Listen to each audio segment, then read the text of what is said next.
Well, thank you very much, Azad, for giving me yet another opportunity to present the Word of God in crystal clear way. దేవుని వాక్యమును స్పష్టతతో మీ ముందు పంచిపెట్టడానికి మరొక అవకాశం ఇచ్చినందుకు సంఘ పెద్దలకు మరియు ఆజాద్ నీకు కూడా చాలా థ్యాంక్ యూ వెరీ మచ్. నాకు చాలా సంతోషం వేస్తుంది ఆజాద్ లాంటి యవనస్తులు నిలబడి దేవుని కొరకు, యేసుక్రీస్తు కొరకు, నిజమైన సువార్త కొరకు ఎప్పుడైతే మాట్లాడతారో అప్పుడు నాకు చాలా సంతోషం వేస్తుంది. So we will spend some time in reviewing scriptures about a very sensitive issue. కొంచెం సంవేదనాత్మకమైన లేకపోతే తో కూడినటువంటి ఒక అంశాన్ని మనం చూడబోతున్నాం. మనలో చాలామంది నాతో వచ్చి అడిగారు, నన్ను వచ్చి ప్రశ్నించారు, అన్న ఇట్లా మరి షఫీ అనే ఆయన ఇలా దావా ప్రచారకుడు, ముస్లిం దావా ప్రచారకుడు ఈ విధంగా మాట్లాడుతున్నాడు, ఇది కరెక్ట్ అంటారా, సబబేనంటారా అని వాళ్ళు అడిగినప్పుడు నేను వాళ్ళకి చెప్పాను, సరే మనము లేఖనములను పరిశీలిస్తూ చూద్దాము ఏది కరెక్ట్ కాదు అని.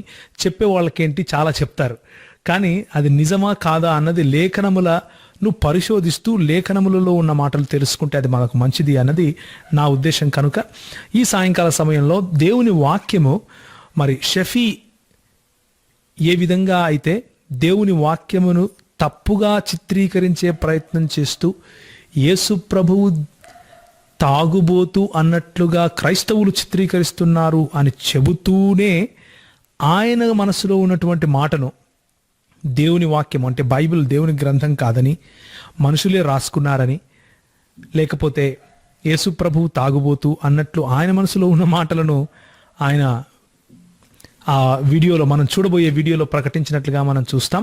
దానికి సరైన క్రైస్తవ ప్రతిస్పందన మనం ఈరోజు చూసుకోబోతున్నాం. కనుక చేరి వచ్చిన వాళ్ళందరూ కూడా దయచేసి మీ బైబిల్లను తెరిచి ఉంచండి. మనము కొన్ని విషయాలు చూసుకోబోతున్నాం. తలలు ఉంచుకుంటే ప్రార్థన చేసుకుందాం. ప్రేమ కలిగినట్టు తండ్రి, కృప కలిగినటువంటి దేవ, ఈ యొక్క సాయంకాల సమయంలో మీరు మాకు ఇస్తున్నటువంటి శ్రేష్టమైన సమయాన్ని బట్టి మీకు వందనాలు. మీ వాక్యము ఏ విషయాన్ని అయితే మాకు బోధిస్తూ ఉందో ఆ విషయాలను ప్రభువా మేము స్పష్టంగా అర్థం చేసుకోవటానికి, వాటి క్రమంగా జీవించటానికి మీరు మాకు సహాయం చేయండి. ప్రభువా, ఎవరో ఏదో అన్నారు అని చెప్పి ఉద్వేగానికి మేము గురి కాకుండా మీ యొక్క ఆత్మ ఫలములను, పరిశుద్ధాత్మని ఫలాన్ని మేము ధరిస్తూ మీ కొరకు జీవించటానికి హేతు అడుగు ప్రతి వానికి సాత్వికముతోనూ భయముతోనూ సమాధానం చెప్పటానికి మాకు సిద్ధపాటు దయచేయమని ఈ చిన్ని ప్రార్థనను యేసుక్రీస్తు వారి శ్రేష్టమైన నామంలో అడిగి వేడుకుంటున్నాను తండ్రి, ఆమెన్. సరే స్నేహితులారా, my friends, thank you very much for coming over this evening once again, and let me start with a verse, and that is సామెతల గ్రంథము 20వ అధ్యాయము 1వ వచనము. సామెతల గ్రంథము 20వ అధ్యాయము 1వ వచనము. నేను తెలుగులో చదువుతాను, మీరు దయచేసి మీ భాషల్లో నన్ను అనుకరించండి. ద్రాక్షరసము వెక్కిరింతల పాలు చేయును, మద్యము అల్లరి పుట్టించును, దాని వశమైన వారందరూ జ్ఞానము లేనివారు. సో కొద్ది కాలం క్రితము మీరు మన సహోదరులు ఏ విధంగా అయితే నాకు తీసుకుని వచ్చి చెప్పారో ఆ వీడియోను నేను చూశాను. అందులో ఏముంటుందంటే, షఫీ తను ఏదో క్రైస్తవులను తప్పుగా చిత్రీకరిస్తూ, క్రైస్తవులు వారి దేవుడైనటువంటి వారు పూజించే యేసు ప్రభువును అదేదో త్రాగుబోతుగా చిత్రీకరిస్తున్నారు. మరి సరైన విశ్వాసిని అయినటువంటి నేను, అంటే షఫీ గారు సరైన విశ్వాసి అంట, ఆయన్ని గనక వెళ్ళి మనం అడిగితే యేసు ప్రభువు తాగుబోతు అని ఎప్పుడు ఒప్పుకోడంట, ఆయన అలా చేసుండరంట, యేసు ప్రభువును అవమానపరుస్తున్నామంట మనం. ఇలాంటి ముసలి కన్నీరు కారుస్తున్నట్లుగా మనకు కనిపిస్తూ నటిస్తూ నిజానికి బైబిల్ గ్రంథము దేవుని వాక్యము కాదు అని ప్రజలకు చెప్పటానికి చేసే ప్రయత్నము చెప్పకుండానే చేస్తున్నట్లు మనం గమనిస్తాం ఆ వీడియోలో. ఒకసారి ఈ వీడియో చూడండి. బైబిల్లో యేసు ఒక మద్యపాని అని బైబిల్లో వ్రాయబడి ఉండటము కడు శోచనీయము, చాలా బాధాకరమైన విషయము. లూకాసు వార్త 7వ అధ్యాయము 33-34 వాక్యాలు చూసుకున్నట్లయితే అక్కడ స్వయంగా యేసువారే మాట్లాడుతున్నారు. యేసువారు ఏం మాట్లాడుతున్నారు, యేసువారు ఏం వివరిస్తున్నారు చూడండి. యేసువారు ఏమంటున్నారు జాగ్రత్తగా. యేసువారు అంటున్నారు, బాప్తిజమిచ్చు యోహాను రొట్టె తినకయు ద్రాక్షరసము తాగకయు వచ్చెను కనుక మీరు అతనిని దయ్యం పట్టిన వాడని అనుచున్నారు. మనుష్య కుమారుడు అంటే యేసు, మనుష్య కుమారుడు తినుచును త్రాగుచును వచ్చెను కనుక మీరు అతనిని తిండిబోతును మద్యపానీయును అని అనుచున్నారు. ప్రజలు ఏమంటున్నారు, యేసును మద్యపాని, డ్రింకర్ అంటున్నారు, మద్యపాని అంటున్నారు. ఇక్కడ అనవచ్చు, యేసుని మద్యపాని అన్నది ప్రజలండి. ప్రజలు అన్నంత మాత్రాన యేసువారు మద్యపాని అయిపోతారా? ప్రజలు యేసువారిని దయ్యం పట్టిన వారు అన్నారు, యేసువారు దయ్యం పట్టిన వారు అయిపోతారా? కాదు, ప్రజలు అన్న మాటను తీసుకోవద్దు. సరే, యేసువారి మాటను తీసుకోవచ్చు కదా, తీసుకోవాలి. చూడండి అసలు యేసువారు ఏం చెప్తున్నారో జాగ్రత్తగా ఆలోచించండి. యేసువారు ఏమంటున్నారు, బాప్తిజం ఇచ్చి యోహాను రొట్టె తినకయు ద్రాక్షరసము తాగకయు వచ్చను. బాప్తిజం ఇచ్చి యోహాను రొట్టె తిన్నాడా? తినలేదు. ద్రాక్షరసం తాగాడా? తాగలేదు. ప్రజలు అంటున్నారు దయ్యం పట్టిన వాడు అని. ప్రజలనే మాటను వదిలేయండి. ఆ తర్వాత యేసు తన గురించి చెప్తున్నారు, మనుష్య కుమారుడు తినుచును, ఏమి తినుచు? రొట్టె తినుచు, త్రాగుచును, ఏమి త్రాగుచు? ద్రాక్షరసము త్రాగుతును వచ్చను కనుక అంటున్నారు ప్రజలు మద్యపాని అని. యేసువారు ద్రాక్షరసం తాగారు అని అక్కడ స్పష్టంగా యేసువారే సాక్ష్యం చెప్తున్నారు. అదేంటండి, ద్రాక్షరసం తాగారు అన్నంత మాత్రాన మీరు అలా మాట్లాడతారంటే, తెలుగు భాషలో ముద్దుగా ద్రాక్షరసము అని రాయబడి ఉంది. ఇంగ్లీష్ భాషలో మనం చూసుకున్నట్లయితే ఇంగ్లీష్ భాషలో అదే వాక్యము లూకాసు వార్త 7వ అధ్యాయం 33-34 వాక్యాల్లో వైన్ అని రాయబడి ఉంది. వైన్ అంటే ఏంటో, వైన్ షాపుల్లో దొరికే వైన్ అంటే ఏమిటో మరోలాగా నేను మీకు వివరించాల్సిన అవసరం లేదు. ఇంగ్లీష్ బైబిల్లోనే కాదు, మీరు నా చేతిలో హెబ్రూ మరియు గ్రీకు భాషలో ఉన్నటువంటి బైబిల్ని కూడా చూస్తున్నారు. గ్రీకు భాషలో ఉన్నటువంటి బైబిల్లో కొత్త నిబంధన లూకాసు వార్త 7వ అధ్యాయము 33-34 గ్రీకు యొక్క వాక్యాలకి ఇంగ్లీష్ ట్రాన్స్లేషన్ అదే వాక్యంలో చేసుకుంటూ అక్కడ వైన్ అనే చేశారు. అయితే సోదరులారా, మరి ఈ విధంగా యేసువారి గురించి బైబిల్లో రాసి పెట్టి ఉండటము చాలా ఆలోచించాల్సిన విషయము. ఒకవేళ యేసువారు మద్యపానియా అని ఒక నిజమైన విశ్వాసిని అడిగితే, ఉదాహరణకి నన్ను ఎవరైనా అడిగితే నేను చెప్తాను, యేసువారు మద్యపాని కాదు, ఇది నా విశ్వాసం. యేసువారు ద్రాక్షరసం తాగి ఉంటారు, బైబిల్లో అలా రాయబడి ఉంది, బైబిల్లో అలా రాయబడి ఉంది. కానీ వాస్తవానికి యేసువారు మద్యపాని అయ్యి ఉండరు. యేసువారు పరిశుద్ధులు, దేవుని యొక్క ప్రవక్త. సో లూకాసు వార్త 7వ అధ్యాయము 33-34 వచనాల్లో యేసు ప్రభువు వారు యోహాను అంటే బాప్తిసమిచ్చి యోహాను తినుచు త్రాగుచును రాలేదు కనుక ఆయనకు దయ్యం పట్టిందని, నేనైతే అంటే యేసు ప్రభు అయితే తినుచు త్రాగుచు వచ్చాడు కాబట్టి ఈయన తాగుబోతూ లేకపోతే తిండిపోతూ అని అంటున్నారు అని చెప్పి దాన్ని తీసుకుని యేసే తన్ను తాను త్రాగుబోతుగా చెప్పుకుంటున్నట్లు బైబిల్లో వ్రాయబడింది కాబట్టి యేసుకు అవమానకరమైన మాటలు బైబిల్లో ఉన్నాయి అని చెప్పే ప్రయత్నం చేశాడు. దీన్ని మనం కొంచెం స్పష్టంగా అర్థం చేసుకునే ప్రయత్నం చేద్దాం, కొంచెం వివరంగా అర్థం చేసుకునే ప్రయత్నం చేద్దాం.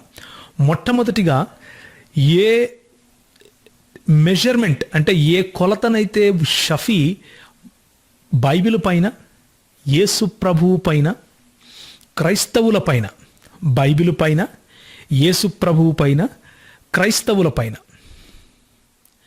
ఏ కొలతనైతే ఉపయోగిస్తున్నాడో అదే కొలతను మనము ఖురాన్ పైన, ముస్లిముల పైన, వారి మతనాయకుడైనటువంటి మొహమ్మద్ గారి పైన ఉపయోగిస్తే ఎలా ఉంటుంది అని మనం మచ్చుకు చూస్తాం.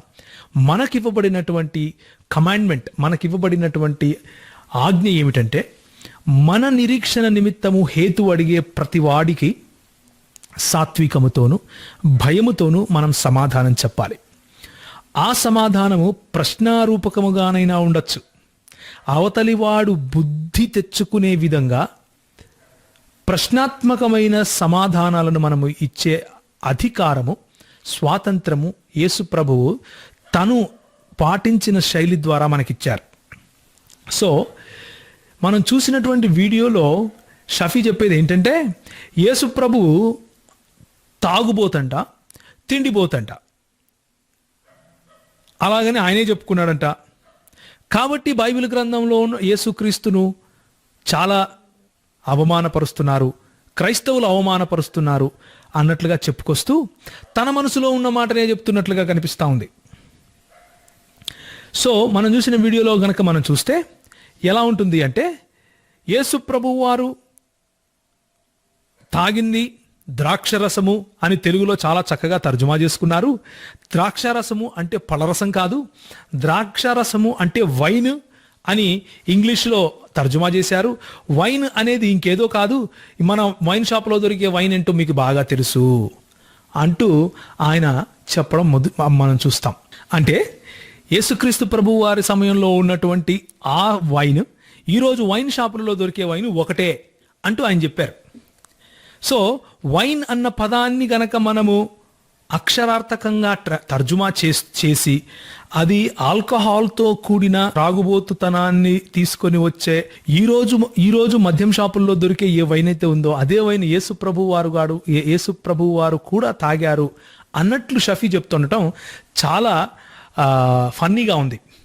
దానికి తోడు ఆయన ఏమని చెప్తున్నారంటే త్రాగుడును చిత్కరించుకోవాలి, అది సోషల్గా చాలా చాలా హేయమైంది, దానివల్ల లాభం లేదు, దాన్ని ఏ సమాజం కూడా ఒప్పదు అన్నట్లు కొన్ని వ్యాఖ్యలు చేశారు. బాగానే ఉంది. సో ఇప్పుడు ఆయన చెప్పటానికి తీసుకున్నటువంటి కొన్ని వచనాలు చూడండి. సామెతల గ్రంథము 23వ అధ్యాయము 20వ వచనము, 20వ అధ్యాయము 1వ వచనము, సామెతలు 23వ అధ్యాయం 31 నుంచి 33 వరకు. ఇదివరకే మనం సామెతల గ్రంథము 20వ అధ్యాయము 1వ వచనాన్ని చదివాం. సామెతల గ్రంథము 20వ అధ్యాయము 1వ వచనాన్ని ఇదివరకే మనం చదివాం. ఇక మిగిలిన వచనాలను కూడా ఒకసారి చదివితే ఏం తెలుస్తుంది అంటే అక్కడ ఉన్నటువంటి కాంటెక్స్ట్ ఏంటి, ఆ కాంటెక్స్ట్లో చెప్పాలనుకున్నది ఏంటి అనే విషయాలు మనకు తెలుస్తాయి. మనం 20వ అధ్యాయం 1వ వచనం మరొకసారి చదువుదాం. ద్రాక్షారసము వెక్కిరింతల పాలు చేయును, మద్యము అల్లరి పుట్టించును, దాని వశమైన వారందరూ జ్ఞానము లేని వారు. ఇంకొక మాట 23వ అధ్యాయము 31 నుంచి 33 వరకు చూడండి. 23వ అధ్యాయము 30 నుంచి 34 వరకు చదువుతాను.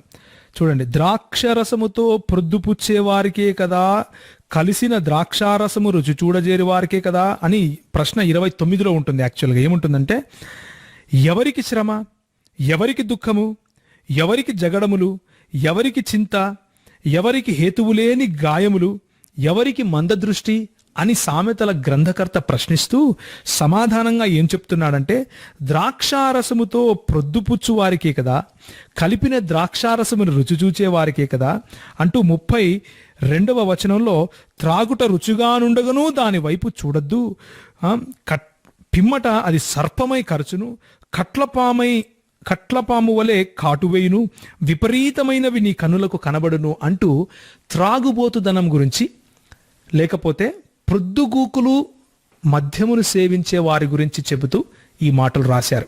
20వ అధ్యాయము 1వ వచనంలో కూడా దాని వశులై ఉండే వారి గురించి అన్నట్లుగా మనం స్పష్టంగా చూస్తాం. దాని వశమైన వారందరూ జ్ఞానము లేనివారు అంటూ బైబిల్ చాలా స్పష్టంగా ద్రాక్షారసము వశులై ఉండేవాళ్ళు అంటే త్రాగుబోతులను హేయమైన వాళ్ళుగా స్పష్టంగా చెబుతా ఉంది. అది పాపముగా చిత్రీకరిస్తూ ఉంది, అందులో ఏ డౌట్ లేదు. కూర్చున్నటువంటి క్రైస్తవులందరికీ చెబుతున్నాను, మద్యపానీయము మత్తులై ఉండటము అంటే త్రాగుబోతులై ఉండటము, దేవుని రాజ్యమును త్రాగుబోతులైన వారు స్వతంత్రించుకోరు అని చెబుతా ఉంది. కాబట్టి తప్పు, అది మనం చేయకూడదు, అది పాపము. అయితే ఇంకొక మాట చూద్దాము. 23వ అధ్యాయము 20వ వచనం కూడా ఒకసారి చూద్దాం. 23వ అధ్యాయము 20వ వచనం, ద్రాక్షారసము త్రాగువారితోనైనను మాంసము హెచ్చుగా తినువారితోనైనను సహవాసము చెయ్యకుము. ఇక్కడ స్పష్టంగా దేవుని వాక్యము 2 విషయాలు తీసుకొని వస్తూ ఉంది. ఏంటి అంటే ద్రాక్షరసము, మాంసము. ద్రాక్షరసము పానీయమైతే మాంసము భోజనము, తిండి, అన్నపానాదులు అని అర్థం. ద్రాక్షరసము ఎక్కువగా త్రాగినా తప్పే, మాంసము ఎక్కువగా భుజించినా తప్పే. ఏమయ్యా, మీరు భోంచేసే అన్నంలో లేకపోతే మాంసములో ఏమైనా పాపం ఉందా? ఏమంటారు? లేదు. మరి మన షఫీ గారు ఏమైతే చెబుతున్నారో, ఎవరైతే యేసుప్రభువును త్రాగుబోతుగా కష్టంగా చిత్రీకరించే ప్రయత్నం చేస్తున్నారో, ఆయన రంజాన్ మాసం వస్తే మరి హలీం తింటారు, ఆయన ఎక్కువగా మాంసమే తింటారు. ఎందుకంటే హలీంలో పప్పు దినుసులు, దాదాపు ధాన్యాలన్నీ వేయడమే కాకుండా మాంసం కూడా వేస్తారు. ఉదయం నుంచి సాయంత్రం వరకు మన హైదరాబాదులో బాగా బిర్యానీ దొరుకుతుంది. సో మాంసం తింటే మనందరము యేసుక్రీస్తు రాజ్యాన్ని స్వతంత్రించుకోమా? అలా కాదు. అధికముగా భుజించే వాడికి శ్రమ. మనం చదివిన ఈ 23వ అధ్యాయంలో ఏం చూసాము? ఎవరికి శ్రమ? ఎవరికండి దుఃఖము? ద్రాక్షారసముతో ప్రొద్దు పుచ్చే వారికి. పొద్దున్న లేచినప్పటి నుంచి సాయంత్రం వరకు తాగుబోతుగా తిరిగే వాటికి శ్రమ. అదేవిధంగా పొద్దున్న లేచినప్పటి నుంచి సాయంత్రం వరకు తిరుగుబోతుగా తిరిగే వాడికి శ్రమే, తిండిపోతుగా తిరిగే వాడికి కూడా శ్రమనే. కనుక మనము గుర్తుంచుకోవాల్సింది ఏంటంటే, ఏదైనా ఒక సబ్స్టెన్స్, ఏదైనా ఒక తిను వస్తువులో లేకపోతే త్రాగు వస్తువులో పాపం లేదు, కానీ దాన్ని అబ్యూస్ చేయటంలో, అంటే దానిని మితికి మించి వాడటంలో పాపం ఉంది. హద్దులు మీరి ప్రవర్తించటంలో పాపం ఉంది. ఉదాహరణకు చూడండి, ప్రభువారు దేవుడు కొంతమంది ప్రజలకు ప్రత్యేకంగా ఈ ద్రాక్షారసాన్ని త్రాగకూడదు అని చెప్పాడు. ఉదాహరణకి, రాజులు మంచి నిర్ణయాలు తీసుకోవాలి. రాజులు నిర్ణయాలు తీసుకొని ప్రజలకు అవసరమైన, ప్రజలకు ఉపయోగపడే నిర్ణయాలు తీసుకోవాలి. కానీ అలాంటి నిర్ణయాలు తీసుకోకుండా నష్టపోతారు, అలాంటి నిర్ణయాలు తీసుకోకపోతే నష్టపోతారు. కాబట్టి 31వ అధ్యాయము 4వ వచనం సామెతల గ్రంథంలో దేవుడు ఏం చెప్తున్నాడంటే, రాజులకు మీరు వాటిని త్రాగొద్దు అని చెప్తున్నాడు. ఎందుకంటే వారి దగ్గర అన్ని రకాలైనటువంటి సదుపాయాలుంటాయి. వారు త్రాగటానికి ద్రాక్షారసము మెండుగా ఉంటుంది. కానీ వాళ్ళకి ఏమంటున్నాడంటే, ద్రాక్షారసము త్రాగుట రాజులకు తగదు అంటున్నాడు. ద్రాక్షారసము త్రాగుట, మద్యపానాసక్తి అధికారులకు తగదు అంటున్నాడు. అధికారులు మేలును కోరి ప్రవర్తించాలి. వారికి మద్యపానాసక్తి అంటే వాళ్ళ మనసంతా మద్యపానముతోనే నిండి ఉండటం, అది కావాలి కావాలి, త్రాగాలి త్రాగాలి అని ఆశపడటం, అందులో తప్పుంది అని దేవుని వాక్యం చెబుతా ఉంది. సో దేవుని వాక్యం స్పష్టంగా ద్రాక్షరసమును మద్యపానమును త్రాగి త్రాగుబోతులుగా మారటము తప్పు అని చెప్తా ఉంది. అదేవిధంగా యాజకులైనటువంటి అహరోను కుటుంబానికి ఎవరైతే దేవుడి కొరకు ప్రత్యేకింపబడ్డారో, ఎవరైతే దేవుని యాజకత్వపు సముదాయంగా పిలువబడ్డారో, వారికి ద్రాక్షరసమును త్రాగకూడదు. అది మీరు త్రాగకూడదు. ఎందుకంటే మీరు చావకుండునట్లు, అంటే దేవునికి చేయవలసినటువంటి కట్టడలు, విధులను విస్మరించి ప్రవర్తిస్తారు. ద్రాక్షరసము గనక మిమ్మల్ని అలా కంట్రోల్ చేస్తే, అది గనక మిమ్మల్ని నియంత్రిస్తే, మీరు యెహోవాకు హేయమైన పని చేస్తారు గనుక మీరు చస్తారు. కాబట్టి అలా చేయకండి అని లేవీయులకు రాసిన పత్రిక 10వ అధ్యాయంలో వచనాలు. మరియు యెహోవా అహరోనుతో ఇట్లనెను, మీరు ప్రత్యక్షపు గుడారములోకి వచ్చినప్పుడు మీరు చావకుండునట్లు నీవును నీ కుమారులను ద్రాక్షరసమునే గాని మద్యమునే గాని త్రాగకూడదు. యాజకత్వ ధర్మములో ఉన్నటువంటి వారు ప్రత్యక్ష గుడారములో దేవుని పరిశుద్ధతను అనుభవించటానికి వెళ్ళేవాళ్ళు ఆయన చేత నింపబడి ఉండాలి. కానీ మద్యము చేత కాదు అన్నది మద్యము చేత నియంత్రింపబడకూడదు. ఆయన చేత, ఆయన ఆత్మ చేత, ఏ ఆత్మ అయితే మేఘస్వరూపునిగా ప్రత్యక్ష గుడారములో దిగి వస్తుందో, ఆయన నివాసం ఉంటాడో ఆ నివాసములోకి అలా మీరు వెళ్ళకూడదు అని దేవుని వాక్యము స్పష్టంగా హెచ్చరిస్తూ ఉంది. అదేవిధంగా నాజరీనులు అని చెప్పుకునే వాళ్ళు, నాజరీనులు అంటే ప్రత్యేకపరచబడినటువంటి వాళ్ళు, దేవుని సేవ కొరకు, దేవుని పరిచర్య కొరకు పాత నిబంధన గ్రంథంలో సంసోను ఉదాహరణకి నాజరీనుగా ప్రత్యేకపరచబడ్డాడు. చూడండి, ఒక మాట చూద్దాము. నంబర్స్ అంటే సంఖ్యాకాండము 6వ అధ్యాయము 3వ వచనం. సంఖ్యాకాండము 6వ అధ్యాయము 3వ వచనం తెలుగులో నేను చదువుతున్నాను, చూడండి దయచేసి. యెహోవా మోషేకు ఇలాగు సెలవిచ్చెను, నీవు ఇశ్రాయేలుతో ఇట్లను, పురుషుడే గాని స్త్రీయే గాని యెహోవాకు నాజీరగుటకు అంటే ప్రత్యేకముగా ఉండుటకు ఏం చేయాలి? మ్రొక్కుకొని తన్ను తాను ప్రత్యేకపరచకూడని ఎడల వాడు ద్రాక్షారస మద్యములను మానవలను ద్రాక్షారసపు చిరకనైనను మద్యపు చిరకనైనను త్రాగవలదు. సో అంత మాత్రమే కాదు, ప్రత్యేకముగా నుండి దినములన్నీ కూడా పచ్చి కాయలే గాని పైతోలే గాని ద్రాక్ష వల్లిన పుట్టినది ఏది తినకూడదు. అంటే ద్రాక్ష రసము అంటే ద్రాక్ష పళ్ళు కానీ ద్రాక్ష పళ్ళ పైన చిలుకు కానీ ఏది కూడా ద్రాక్ష వల్లిలో పుట్టిందేది కూడా తినకూడదు అని ఒక సెరిమోనియల్ లాగా చెబుతున్నాడు. అంటే ప్రత్యేకపరచబడిన వాళ్ళు తీసుకునే కొన్ని నియమాల గురించి ఆయన చెబుతున్నాడు. నాజరీనులు అనే వాళ్ళ గురించి కేవలం ద్రాక్ష రసము తాగటమే కాదు కానీ ద్రాక్ష పళ్ళు కూడా తినకూడదు, ద్రాక్ష పళ్ళ పైన ఉన్నటువంటి ఆ తోలు కూడా తినకూడదు. అంతేకాదు 5వ వచనంలో ఏముంటుందంటే, అతడు నాజీరగుటకు మ్రొక్కుకొనిన దినములన్నిటిలో మంగళ కత్తి అతని తల మీద వేయవలదు.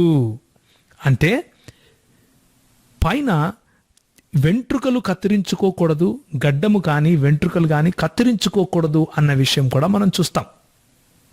ఆయన నాజరీనులు అయి ఉన్న వారు వాళ్లకు ఏదైతే నిషేధమో అది దేవుని ప్రత్యేకపరచుకున్నారు అన్నట్లు ఒక సూచనగా దేవుడు వాళ్లకు పెట్టాడు. సూచనగా పాత నిబంధనలో ఉన్న సూచనలన్నీ కూడా యేసు ప్రభువు వారిలో నెరవేరాయి. యేసు ప్రభువు వారిలో నెరవేరాయి గనుక మనము సూచనగా జరిగిపోయిన వాటిని పాటించటము కాదు, కానీ మన హృదయములను ప్రభువు ప్రత్యేకపరిచాడు.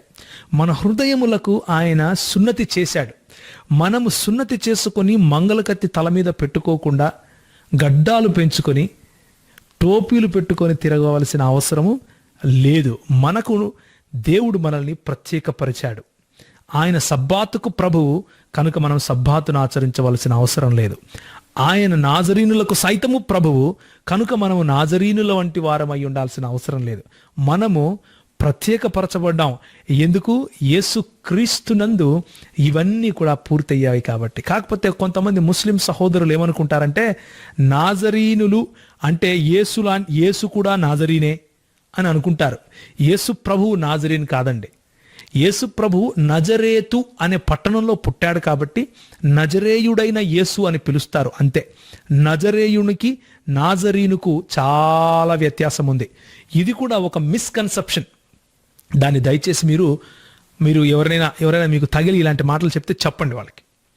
సో ఇప్పుడు మనం స్పష్టంగా చూడగలిగింది ఏంటంటే, దేవుని వాక్యము కొంతమందికి అంటే నాజరీనులుగా వారిని ప్రత్యేకపరచుకున్న వారికి, దేవుడు ఎవరినైతే యాజకత్వ ధర్మంలోకి ప్రత్యేకపరచుకున్నాడో వాళ్ళకి ద్రాక్ష రసము కానీ ద్రాక్ష పళ్ళు కానీ దానిపైన తోలు కానీ అంటే ద్రాక్ష వల్లి నుంచి వచ్చినది ఏది కూడా తినకూడదు, త్రాగకూడదు అని చెప్పాడు దేవుడు. అదేవిధంగా మంగలి కత్తి తల మీద పడకూడదు అని చెప్పాడు. అంత మాత్రాన మిగిలిన ఇశ్రాయేలీయులు ఎవరు ద్రాక్ష తినకూడదు, ద్రాక్ష వల్లిలో వచ్చిందేది తినకూడదు, మంగళ కత్తి పెట్టుకోకూడదు అని కాదు. అలా పెట్టుకున్నవారు దేవుని రాజ్యంలో స్వతంత్రించుకోరు అని అస్సలు కాదు. అదే కోవలో ఇంకొక వచనం చూద్దాము. చూడండి, కీర్తనలు 104వ అధ్యాయము 14 నుంచి 15 వరకు. కీర్తనలు 104వ అధ్యాయము 14 నుంచి 15 వరకు. పశువులకు గడ్డిని నరుల ఉపయోగమునకు కూర మొక్కలను ఆయన మొలిపించుచున్నాడు. అందుమూలమున భూమిలో నుండి ఆహారమును, నరుల హృదయమును సంతోషపెట్టు ద్రాక్షరసమును, వారి మొగములకు మెరుగునిచ్చు తైలమును, నరుల హృదయమును బలపరచు ఆహారమును ఆయన పుట్టించుచున్నాడు. అంటే దేవుని వాక్యం స్పష్టంగా ఏం చెబుతోంది అంటే, ద్రాక్ష వల్లికి, ద్రాక్ష రసముకు కూడా సృష్టికర్త దేవుడై ఉన్నాడు. అది మనుషుల హృదయమును సంతోషపెట్టుటకు ఆయన మనకు ఇచ్చాడు అని దేవుని వాక్యం కీర్తనల గ్రంథము 104, 14, 15, 16 వచనాలలో చెప్తా ఉంది. అంత మాత్రాన త్రాగుబోతులుగా అయితే మాత్రం అది స్పష్టంగా తప్పు అని దేవుని వాక్యం చెబుతా ఉంది. There is a clear cut balance here.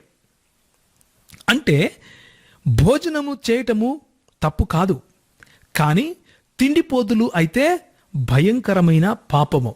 పౌలు ఆ మాట చెప్తున్నాడు. అదేవిధంగా ద్రాక్ష రసములో తప్పు లేదు, కానీ త్రాగుబోతులైతే తప్పు, పాపము. ఇది దేవుని వాక్యము స్పష్టంగా చెప్పే మాట. ఇదే విధంగా మనం గనక ఆమోసు గ్రంథము 9వ అధ్యాయము 13 నుంచి 14 వరకు చూస్తే, రాబోవు దినములలో కోయువారు దున్నువారి వెంటనే వత్తురు, విత్తనములు చల్లువారి వెంటనే ద్రాక్ష పండ్లు త్రొక్కువారు వత్తురు, పర్వతముల నుండి మధురమైన ద్రాక్షరసము స్రవించును, కొండలన్నీ రసధారలగును, ఇదే యెహోవా వాక్కు అంటూ ఇశ్రాయేలుకు యెహోవా దేవుడు కొన్ని ఆశీర్వాదములు ఇస్తున్నాడు. ఆ ఆశీర్వాదములు ఏంటివి చూడండి. 14వ వచనం ఆఖరి భాగంలో, పాడైన పట్టణములను మరలా కట్టుకొని వారు కాపురముందరు, ద్రాక్ష తోటలు వాటి రసమును త్రాగుదురు, వనములు వేసి వాటి పండ్లను తిందురు. యెహోవా దేవుడు ద్రాక్ష పండ్లను, ద్రాక్ష రసమును ఒక ఆశీర్వాదముగా ఇశ్రాయేలుకు ఇస్తున్నాడు. తిరిగి ఇశ్రాయేలును జత చేసినప్పుడు ఇది ఒక ఆశీర్వాదముగా ఉంటుంది అని దేవుని వాక్యం స్పష్టంగా చెబుతా ఉంది. ఇదే మాట యెషయా గ్రంథము 55వ అధ్యాయము 1వ వచనంలో కూడా మనం చూడవచ్చు. చూడండి, యెషయా గ్రంథము 55వ అధ్యాయము 1వ వచనము, దప్పిగొనిన వారలారా నా యొద్దకు రండి. యెహోవా చెబుతున్నాడు ఈ మాట.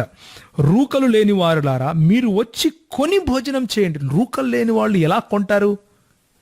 ఆయన ఉచితంగా ఇస్తున్నాడు. అయినప్పటికీ ఆయనే దాని క్రయాన్ని చెల్లిస్తున్నాడు యేసు ప్రభువు రూపంలో. ఆయన ఏమంటున్నాడంటే, రండి, రూకలు లేకపోయినను ఏమీ నీయకయే ద్రాక్షరసమును పాలను కొనుడి అని చెప్తున్నాడు. ద్రాక్షరసమును పాలను కొనుడి.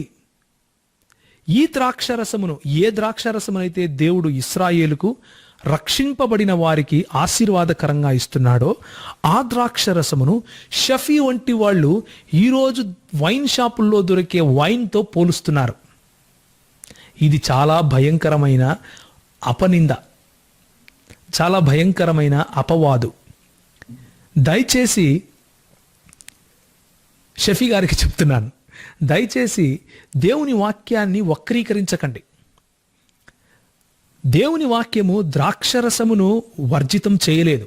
దేవుని వాక్యము ద్రాక్షరసమును త్రాగటంలో పాపముంది అని చెప్పటం లేదు. కానీ మత్తులై ఉండటంలో, లేకపోతే త్రాగుబోతులై ఉండటంలో హేయమైన పాపమది అని దేవుని వాక్యం చెబుతా ఉంది.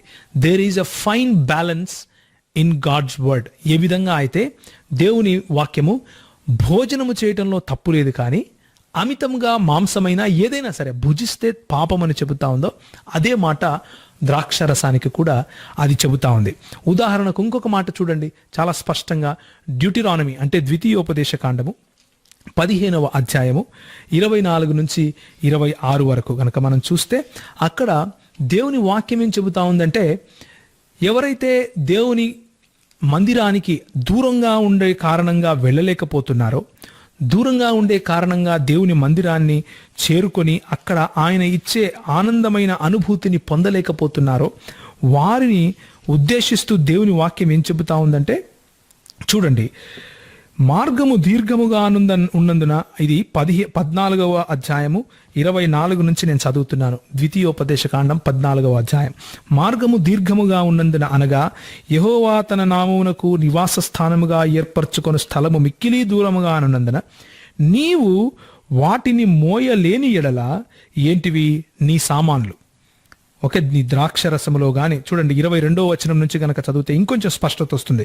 ప్రతి సంవత్సరము నీ విత్తనముల పంటలో దశమ భాగమును అవశ్యముగా ఏం చేయాలి? వేర్పరచబడాలి.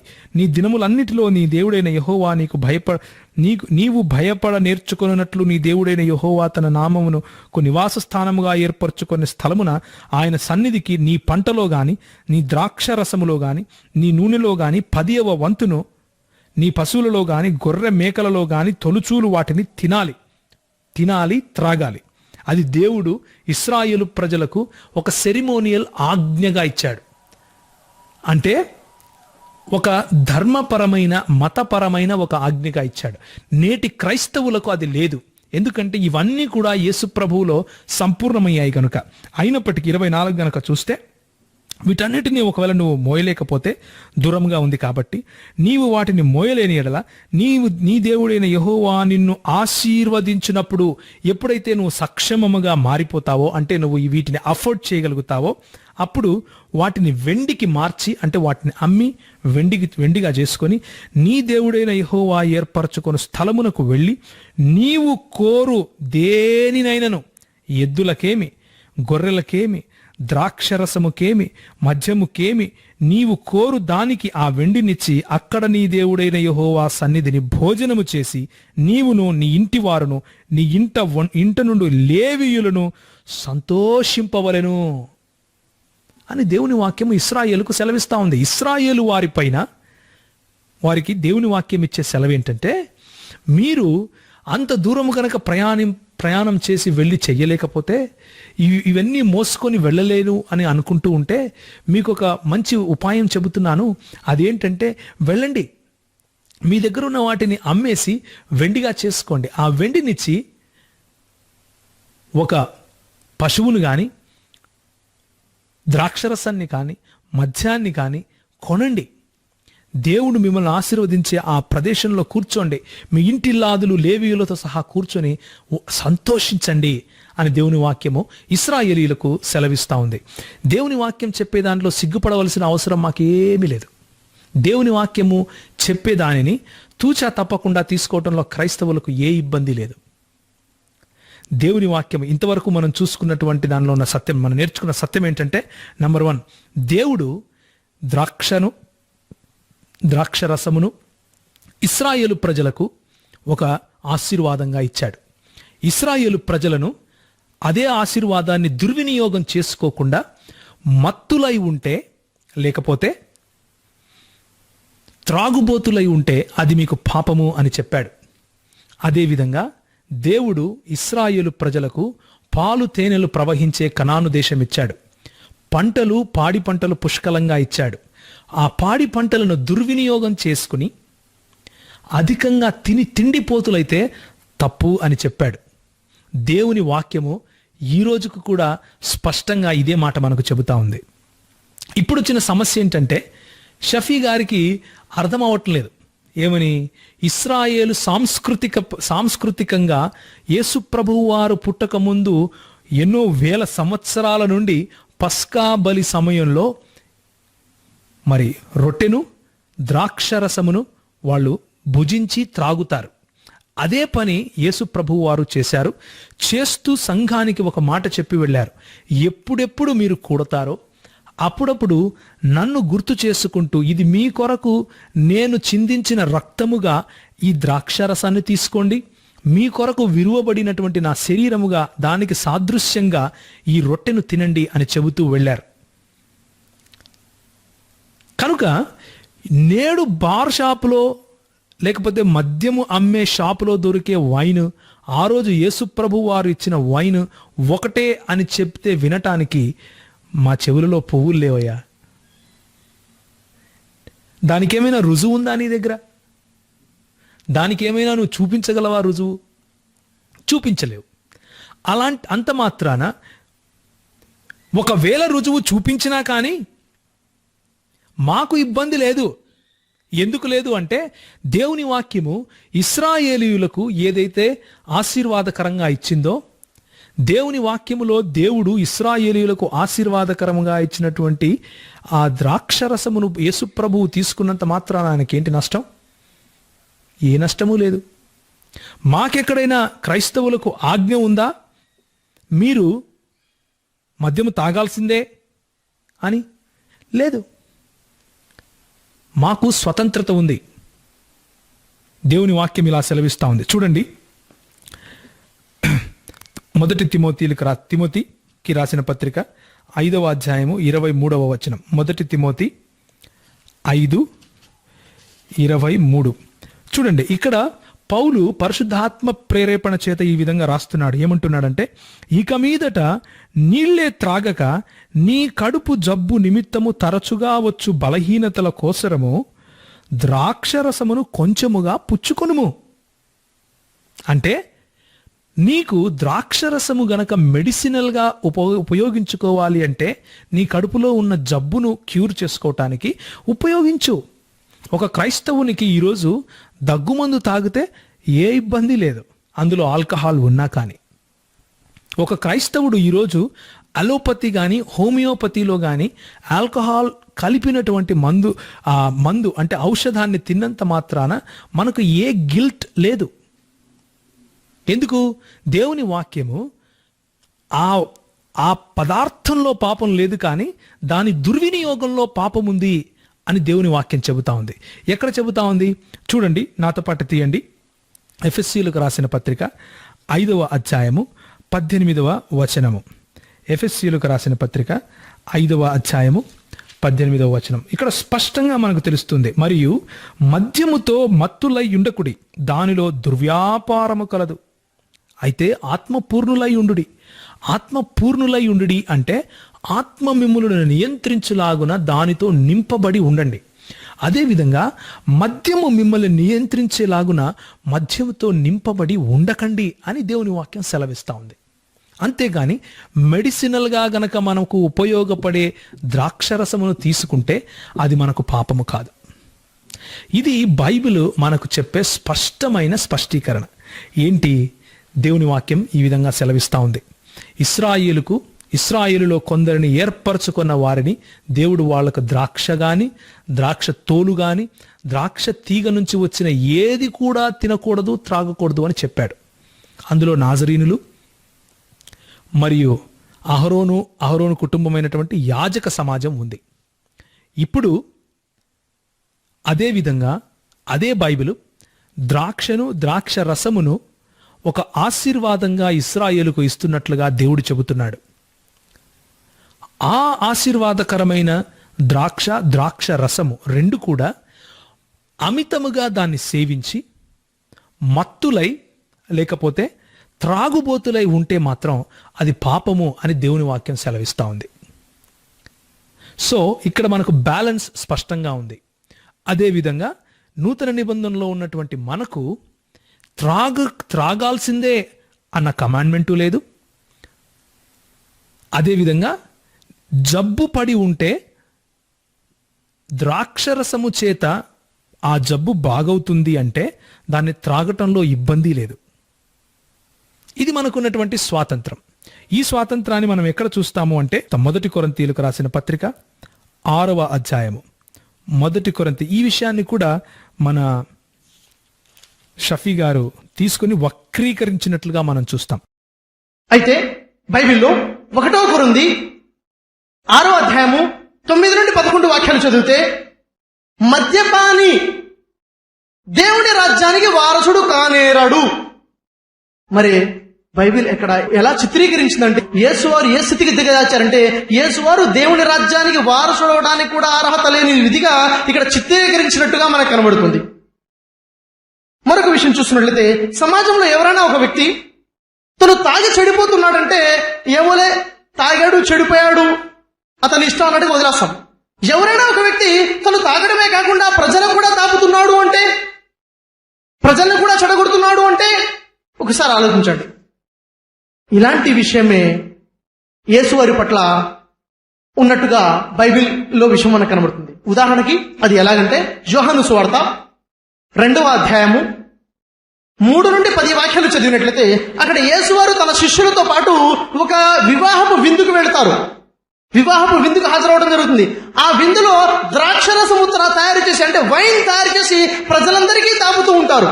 మరి ప్రజలందరికీ తాపుతుంటే వైన్ మధ్యలో అయిపోయింది.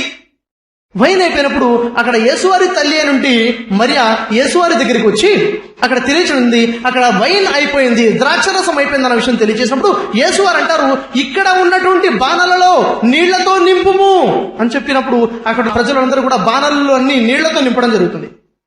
ఆ నీళ్లని యేసువారు ద్రాక్షరసములాగా మార్చారు. ఇంగ్లీష్ బైబిల్లో చూసినట్లయితే ఆ నీళ్లని వైన్ లాగా యేసువారు మార్చారు. మరి వైన్ లా మార్చిన తర్వాత ఆ వైన్ ప్రజలందరికీ తాపడం జరుగుతుంది. ఆ విందుకి, ఆ పార్టీకి వచ్చినట్టు ఒక చీఫ్ గెస్ట్ ఉంటాడు, ప్రధాని, చీఫ్ గెస్ట్. ఆ చీఫ్ గెస్ట్ కి ప్రధాని కూడాను అక్కడ ఆ ద్రాక్షరసం యేసు తయారు చేసినట్టు ద్రాక్షరసం పోస్తే ఆ ప్రధాని ఏమంటున్నాడు చూడండి.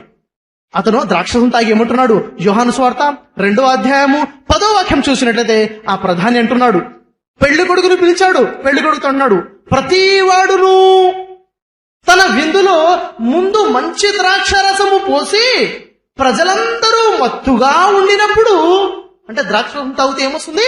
మత్తు వస్తుంది.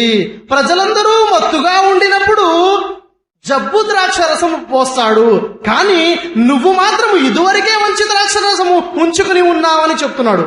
అంటే ఆ విందులో ముందు పోసిన ద్రాక్షరసము మంచిదే, అప్పుడు తయారు చేసి పోస్తున్నట్టు ద్రాక్షరసము కూడా మంచిదే. మంచిదే అంటే మత్తు కలిగించేది అని అర్థం. అంటే యేసువారు అక్కడ తయారు చేసినటువంటి నీళ్ళని ద్రాక్షరసంగా వైన్ గా మార్చారు.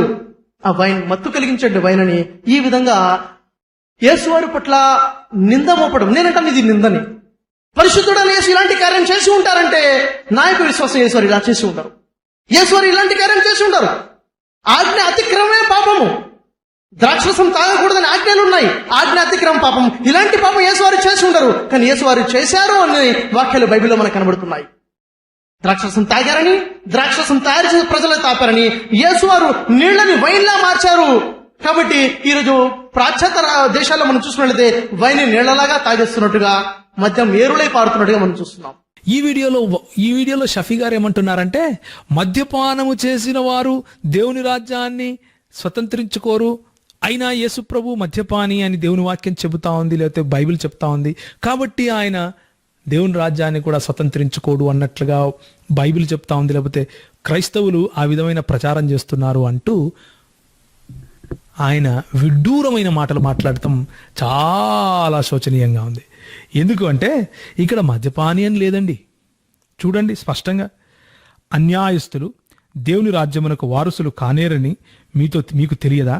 మోసపోకుడి, జారులైనను, విగ్రహారాధికులైనను, వ్యభిచారులైనను, ఆడంగితనము గలవారైనను, పురుష సంయోగులైనను, దొంగలైనను, లోభులైనను, త్రాగుబోతులైనను, దూషకులైనను, దోచుకుని వారైనను దేవుని రాజ్యమునకు వారసులు కారు. ఏమనుంది? త్రాగుబోతులు అని ఉంది. ఇంతవరకు మనం బైబిల్లో చూసింది కూడా అదే కదండి. దేవుని వాక్యము స్పష్టంగా చెబుతా ఉంది, త్రాగుబోతులు దేవుని రాజ్యాన్ని స్వతంత్రించుకోరు. ఆ త్రాగుబోతులతో పాటు ఇంకొక పెద్ద లిస్ట్ ఉంది. ఆ లిస్టును కూడా ఒకసారి ఆయన పెట్టినటువంటి ఆ స్టాండర్డ్, లేకపోతే ఆయన పెట్టినటువంటి ఆ కొలమాను, లేకపోతే ఆ స్కేల్లోనే ఆయన సాహిత్యాన్ని కూడా ఒకసారి పెట్టి చూద్దాం, తెలిసిపోతుంది. మన విశ్వాసంలో ఉన్నటువంటి బ్యాలెన్స్ మరి ఇస్లామీ సాహిత్యంలో ఉందా? ఇస్లామీ సాహిత్యం ఏం చెబుతోంది ఈ మాటలకు అన్న విషయం చూద్దాం. మరి మన దేవుని వాక్యం అయితే స్పష్టంగా ఏం చెప్తా ఉందంటే, ఆ పదార్థంలో పాపం లేదు, కానీ దాని దుర్వినియోగంలో దుర్వ్యాపారము కలదు అని స్పష్టంగా దేవుని వాక్యం చెబుతా ఉంది. ఇప్పుడు ఇస్లామీ సాహిత్యాన్ని చూద్దాం. మన దగ్గర ఖురాన్లో నుంచి కొన్ని విషయాలు చూద్దాం. ఖురాన్లో ఒకవేళ ఏం చెబుతా ఉంది, అసలు ఖురాన్ చెప్పే మాటల్లో మద్యాన్ని సేవించాలా సేవించకూడదా అన్న విషయాన్ని మనం చూద్దాం. చూడండి, నా దగ్గర ఖురాన్ ఉంది. ఈ ఖురాన్ కూడా ఏ పాస్టర్లు, ఏ క్రైస్తవులు దీన్ని చేసుకోలేదు. ఇది అష్రఫ్ అలీ ధాన్వి రెహ్మా అనే ఆయన దారుల్ ఫుర్ఖాన్ అనేవారు దీన్ని పబ్లిష్ చేశారు. దీని నుంచి ఒక వచనం చదువుతాను నేను మీకోసం. ఇది ఖురాన్ 47వ అధ్యాయము 15వ వచనం నేను చదువుతున్నాను. 47వ అధ్యాయము 15వ వచనం చూడండి. ఆ స్వర్గములో ప్రవహించే నీటి కాలువలు ఉండును, అవి ఎన్నడూ అపరిశుద్ధముగా మారవు. మరియు ప్రవహించే పాల కాలువలు ఉండును, వాటి రుచి ఎన్నడూ మారదు. మరియు ప్రవహించే మద్యము యొక్క కాలువలు ఉండును. ఇక్కడ ఒకవేళ నేను తప్పుగా చదివాను, తప్పుడు అది ట్రాన్స్లేషన్ అని కూడా ఈయన అనొచ్చు. కాబట్టి నేను మన అరబీలో చదువుతాను. అరబీలో అయితే నేనేం చేయలేను కదా, మార్చలేను కదా. చూడండి. తవ్వముహు వ అన్హరూన్ మిన్ హమరిల్ లజ్జతిల్ షార్బీన్ వ అన్హరూమ్ మిన్ అసలీం అని ఉంది. ఖమరి అంటే మద్యము అని అర్థం. హమిర్ అని అరబీ భాషలో మద్యాన్ని, ఇంటాక్సికెంట్ని అంటే మత్తు కలిగించే పదార్థాన్ని, వైన్ అన్న మాటను హమరిన్ అని ఉంది. ఇంగ్లీషు ఖురాన్ గనక మనం చదివితే అక్కడ వైన్ అన్న పదమే ఉంటుంది. యూసుఫ్ అలీ ట్రాన్స్లేషన్ తీసుకున్నా, లేకపోతే ఇంకా ఏ తర్జుమా తీసుకున్నా, కానీ ఆల్ఫ్రెడ్ గిలామీ తీసుకున్నా, మనకు వైన్ అనే పదమే, కొంతమంది నవ్వుతున్నారు ఆల్రెడీ, వైన్ అనే పదమే ఉంటుంది. కాకపోతే ఇక్కడ వచ్చినటువంటి విడంబన ఏంటంటే, ఖురాను త్రాగొద్దు అని చెబుతుంది అని షఫీ గారు చెప్తున్నారు. అది కూడా నిజమే, అది కూడా చూద్దాం. ఇంకొక విషయాన్ని చూసి ముందుకెళదాం. చూడండి, ఇది వచ్చేసి 83వ సుర 25వ వచనం చూడండి. మరియు ప్రత్యేక మధువు వారికి త్రాపించబడును. ఎవరికి? ఆ స్వర్గంలోకి వెళ్ళిన వారికి. ఆ స్వర్గంలో వెళ్ళిన వారికి ప్రత్యేకమైన మధువు తాపిస్తారు. అంటే వాళ్లకు ఇట్లా పెద్ద పెద్ద ఆసనాలు ఉంటాయి, అందులో కూర్చొని ఉంటారు. హూరీలు అంటే పెద్ద పెద్ద కన్నులు గల, పెద్ద పెద్ద ఛాతీ గల వాళ్ళు వచ్చి వారికి ఆ పారే ప్రత్యేక మధువుతో దాని ఏమంటారు, పారే జలపాతాల్లాగా పారే ఆ మధువు, ఆ మద్యాన్ని ఏరులై పారుతుంటుంది కదా, దాంట్లో నుంచి తీసుకొని వీళ్ళకి ఇలా పోస్తూ ఉంటే వీళ్ళు త్రాగుతూ ఉంటారు. ఇక్కడేమో వద్దు, అక్కడేమో ముద్దు. ఎందుకండి?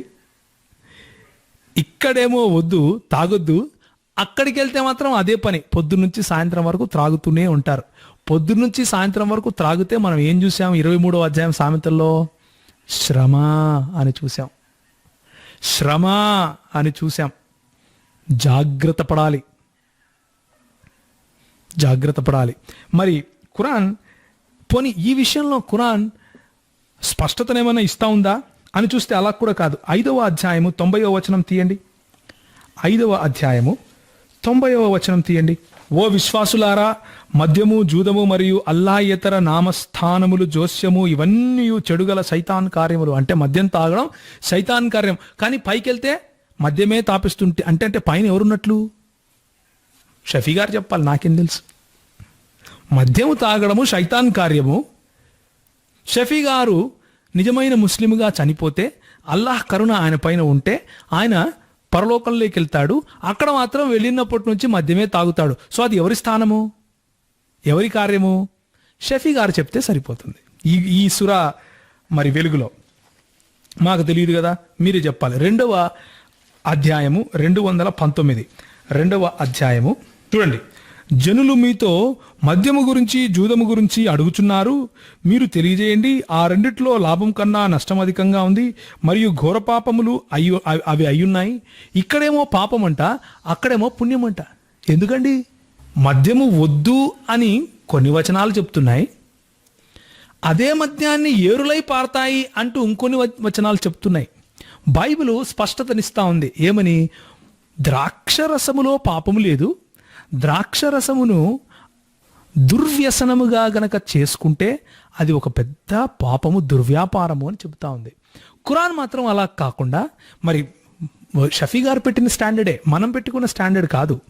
ఖురాన్ స్టాండర్డ్ ప్రకారము కొన్ని వచనాలలోనేమో మద్యము తాగకూడదు, అది సైతాన్ నుంచి వస్తుంది అని చెబుతా ఉంది. అదే మద్యాన్ని ఏరులై ఎక్కడ స్వర్గలోకంలో ప్రవహించేలా చేస్తూ ఉంది. హూరీలు వచ్చి అది తీసి పోస్తూ ఉంటే వీళ్ళు త్రాగుతూ ఉంటారంట. ఇదెక్కడి చోద్యం అండి? ఇదెక్కడి పరలోకము? ఇదెక్కడి స్వర్గము? ఇక్కడ తప్పైనది అక్కడ ఒప్పెందుకు? ఇక్కడేమో వద్దు, అక్కడేమో ముద్దు. ఎందుకు? ఆలోచించి చూడాలి. కాబట్టి మన ఇల్లు అద్దాలతో కట్టుకున్నప్పుడు అవతలి వాడి ఇంటిపైన రాళ్ళు వేయటం మంచిది కాదు. సో బైబిల్ తప్పు అని ప్రూవ్ చేస్తూ ఖురాన్ తప్పు అని మీరే ప్రూవ్ చేసుకుంటున్నారు.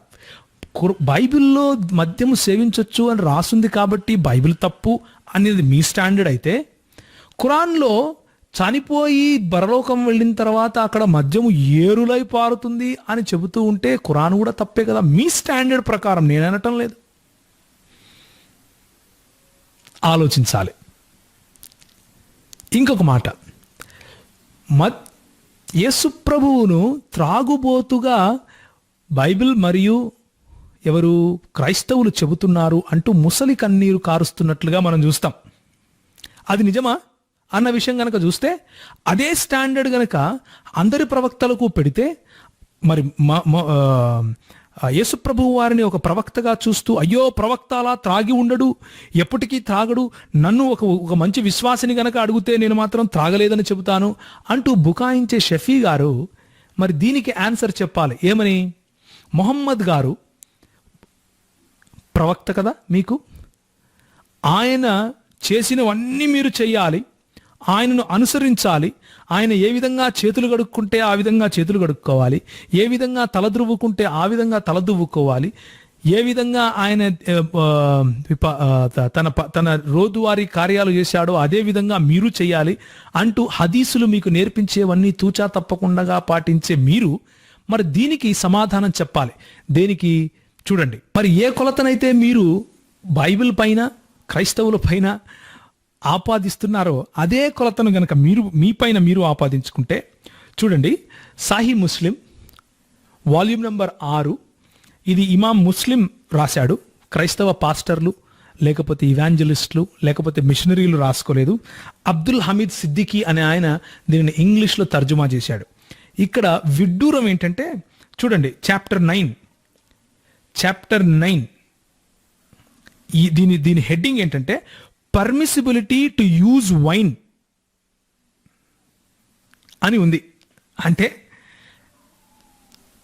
మద్యాన్ని త్రాగటానికి permission, not strong and has not turned into intoxicant. అంటే అది కొంచెం స్ట్రాంగ్గా ఉండకూడదు, అదొకటే. వైన్ తాగొచ్చు. నేను చెప్తున్నానా? సహీ ముస్లిం చెప్తా ఉంది. చూడండి, 2004 ఇక్కడ మీకు కనిపిస్తూ ఉంటుంది బహుశా 2004 ఇబ్న్ అబ్బాస్ అనే ఆయన రిపోర్ట్ చేస్తూ ఏమంటున్నాడంటే, wine was prepared for Allah's messenger. Mohammed గారి కోసం వైన్ తయారు చేశారు. In the beginning of the night, అంటే ఈరోజు సాయంత్రం చేశారు. ఆయన మార్నింగ్ తాగాడు, అంటే మరుసటి రోజు తాగాడు, ఆ మరుసటి రోజు నైట్ తాగాడు, ఆ మరుసటి రోజు ఉదయం తాగాడు, ఆ మరుసటి రోజు నైట్ తాగాడు, అంటే 2 రోజులు కంప్లీట్గా తాగాడు. After that upon the afternoon, అంటే 3వ రోజు మధ్యాహ్నం కూడా తాగాడు. ఆ తరువాత ఇంకేదైనా మిగిలింటే తన సేవకునికి ఇచ్చేసి మిగిలింది పారబోయండి అని చెప్పాడు. నేను చెప్తున్నానా? సహీ ముస్లిం చెప్తా ఉంది. అక్కడ వైన్ అన్నది ఈరోజు మందు షాపుల్లో దొరికే వైన్ అయితే, ఇక్కడ వైన్ ఈరోజు మందు షాపుల్లో దొరికే వైన్ ఎందుకు కాదయ్యా? పోనీ ఇంకొకటి చూద్దాం. 2004 R1 మళ్ళీ అదే అబ్బాస్ చెప్తున్నాడు, wine was prepared for Allah's messenger in the water skin. ఈ వాటర్ స్కిన్లో వైన్ తయారు చేయడము అనేది అనాది కాలం నుంచి వస్తున్నటువంటి ప్రథ. ఈ పద్ధతిని అరబ్బులు ఎలా చేస్తారో అదేవిధంగా ఇస్రాయేలీలు కూడా చేసేవాళ్ళు. వాళ్ళ నీళ్ల తిత్తులలో వాళ్ళు వైన్ స్కిన్స్ అంటారు వీటిని, అంటే చర్మపు తిత్తులు. వాటిలో నీళ్లు ఏ విధంగా అయితే ముంచుకొని వచ్చేవాళ్ళో అదేవిధంగా ద్రాక్షరసమును ముంచుకొని వచ్చేవాళ్ళు. వైన్ స్కిన్స్ అంటారు. నీళ్ల తిత్తులు, ద్రాక్ష రసపు తిత్తుల్లో చేసినటువంటి వైన్ను వాళ్ళు పెట్టేవాళ్ళు. వాళ్ళ దగ్గర ఎక్కువ సమయము అది ఉండేది కాదు. వాళ్ళు ఒకరోజు చేసుకుంటే మూడో రోజు మళ్ళీ చేసుకోవాలి. ఈరోజు మన ఇంటికి వస్తే మనం ఏమయ్యా టీ తాగుతావా, కాఫీ తాగుతావా అని అడుగుతాం. అదేవిధంగా మనం గనక ఆ కాలంలో వాళ్ళ ఇంటికి వెళితే కాస్త వైన్ తాగుతారా అని అడుగుతారు. ఇది సాంస్కృతికంగా వాళ్ళు చేసే వాళ్ళ పద్ధతి. ఈరోజు మన హైదరాబాద్లో ఎవరైనా వస్తే బిర్యానీ పెడతాం. అదేవిధంగా వాళ్ళు కూడా వాళ్ళ ఇంటికి వెళితే వైన్ ఇస్తారు. అదేవిధంగా మొహమ్మద్ గారు కూడా ఒకరి ఇంటికి వెళ్ళారు. ఎవరింటికి వెళ్ళారు చూడండి. 2008 సహీ ముస్లిం volume number 6 2008. Anas reported, I served a drink to Allah's messenger in this cup of mine, honey, wine, water and milk. Honey, wine, water and milk. ఆయన వాళ్ళ ఇంటికి వెళ్తే ఆయనను అడిగాడు. ఏమని అడిగాడు చూడండి. హీ దెన్ సెట్ టు సాల్, సర్వస్ డ్రింక్. ఎవరు? మొహమ్మద్ గారే చెప్తున్నారు, మాకు త్రాగటానికి ఇవ్వండి. He, Saul said, I brought out for them this bowl containing drink and served them. Abu Hazaima said, Saul brought out this cup for us and we also drank from that. Then Umar bin Abed al-Aziz asked him to give that cup as a gift to him and he gave it to him as a gift. అందులో ఏముంది? I served drink to Allah, honey, wine, water and milk. ఇది ఆ drink. పోనీ ఇంకొక మాట, ఇది స్పష్టంగా లేదనుకుంటే 2005 ఇందులో ఏముంది చూడండి. ఐ మెట్ ఆయిషా గారిని ఆయన కలిశాడు. ఎవరు? తుమమ అనే ఆయన కలిసి, ఏమమ్మా అండ్ ఆస్టర్ అబౌట్ వైన్, ఆ వైన్ గురించి అడిగాడు. అడిగితే ఆమె ఏమనిందంటే, ఇదిగో ఒక ఒక ఒక ఒక స్త్రీ ఉంది, ఆయిషా కాల్డ్ అన్ అబిస్సీనియన్ మెయిడ్, అబిస్సీనియాకు చెందినటువంటి ఒక పనికత్తె ఉంది, ఆమె చేస్తూ ఉంటుంది ప్రవక్త గారికి ఎప్పుడు వైన్, ఆమెను అడుగు అంటే ఆమెను వెళ్ళి అడిగాడు. అడిగితే I prepared wine for him in a water skin in the night and tied its mouth and then suspended it అంటూ ఆమె ప్రక్రియ ఏ విధంగా వైన్ తయారు చేస్తుందో చెప్పింది.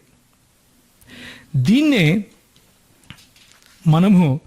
మనము గనక మరి షఫీ గారిని ప్రశ్నిస్తే మనమేం చెప్పాలంటే, షఫీ గారి మాటల్లో, అయ్యో పరిశుద్ధుడైనటువంటి ఇస్లామీ ప్రవక్తను ఇస్లామీ సహోదరులు మొత్తం కలిసి సహీ ముస్లిం ప్రకారము ఏ విధంగా క్రైస్తవులైతే త్రాగుబోతుగా చేశారో యేసు ప్రభువును, ఆ విధంగా చెప్పుకుంటున్నారా అని మనం అడగాలి. మరి షఫీ గారు ఏం చెప్తారో దానికి.